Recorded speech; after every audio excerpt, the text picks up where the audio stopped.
केशव नगर राज्य के पथरियापुर गांव के पास एक खंडहर था, जिसे लोग चंद्रलेखा का महल कहते थे। कहते हैं, राजकुमारी चंद्रलेखा ने सत्ता के लालच में अपने ही भाई की हत्या कर दी थी और राजा चंद्रसेन ने उसे जिंदा जलवा दिया था। तब से उस खंडहर को अशुभ माना जाता था। एक रात सुखिया नाम का किसान खेत की रखवाली के लिए निकला। उसकी पत्नी बिंदिया उसे रोकने की कोशिश कर रही थी। आप रात के समय कहाँ जा रहे हो? ठंड तो हर साल पड़ती है, लेकिन इस बार गांव में खौफनाक चीखें सुनाई दे रही हैं। मुझे आपका अकेले रात के समय जाना कुछ सही नहीं लग रहा। अरे बिंदिया, ये सब दंत कथाएं हैं। तुम समझ क्यों नहीं रहे? पूरे गांव में कोई भी खेत में रखवाली करने नहीं जा रहा। हमारे गांव के सारे खेत उसी खंडरेई गिर्द है, और लोग कहते हैं जो उस खंडरेई वो लौटा नहीं सुखिया। अपनी पत्नी की चिंता को नजरअंदाज करता हुआ खेत की ओर बढ़ गया। सुबह गांव वाले उसका शव देख दहल उठे। उसकी मौत रहस्यमयी और खौफनाक थी। खबर महल तक पहुंची। राजा विक्रम और मंत्री जगन्नाथ चिंतित हो उठे। महाराज, सुखिया की लाश आज सुबह खेत में मिली। अरे, उसकी हालत देखकर तो क्या बताऊं, रूह कांप जाए। यह सुनकर राजा विक्रम चौंक पड़ा।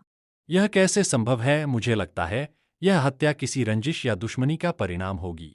महाराज, अरे ऐसा लगता है जैसे जैसे कोई दैवीय शक्ति इसमें शामिल हो। सुखिया के शरीर का एक कतरा भी खून नहीं बचा महाराज। यह सुनकर मंत्री जगन्नाथ राजा विक्रम की ओर देखने लगा। उसकी आंखों में चिंता साफ झलक रही थी। अगर राजगुरु यहाँ होते तो वह जरूर इस रहस्य को सुलझाने का कोई उपाय बताते। राजा विक्रम ने देखा कि राजकुमारी धारा कहीं जाने की तैयारी कर रही थी। धारा, तुम कहाँ जाने की तैयारी कर रही हो?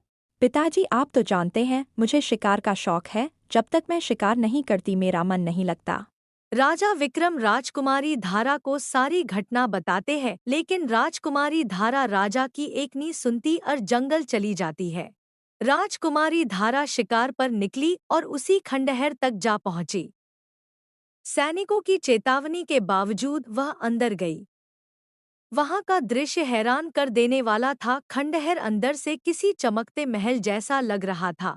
राजकुमारी ने महल के अंदर खुद को देखा और हैरान होकर पूछी, तुम कौन हो?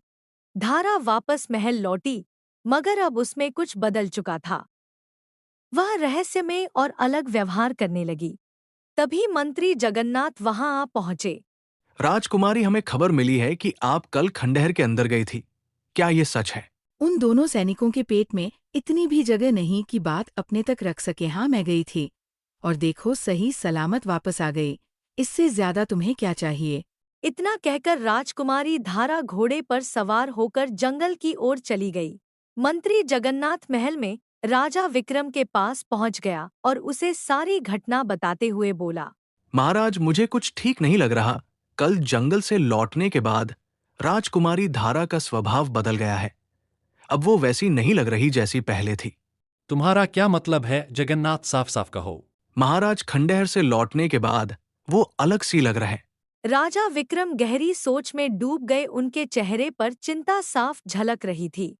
अगले दिन सुबह एक भयावह खबर जंगल में फैल गई। मंत्री जगन्नाथ दौड़ते हुए आकर राजा को बत्या। कल रात राजकुमारी धारा फिर जंगल गई और उसी रात बिंदिया और जमींदार की हत्या हो गई। राजा विक्रम हिल गए।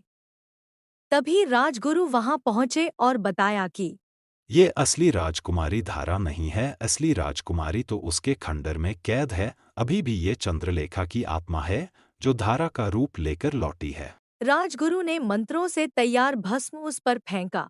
वह वापस अपने महल भाग गए और वही कैद हो गई और असली राजकुमारी वहां से आजाद हो गई।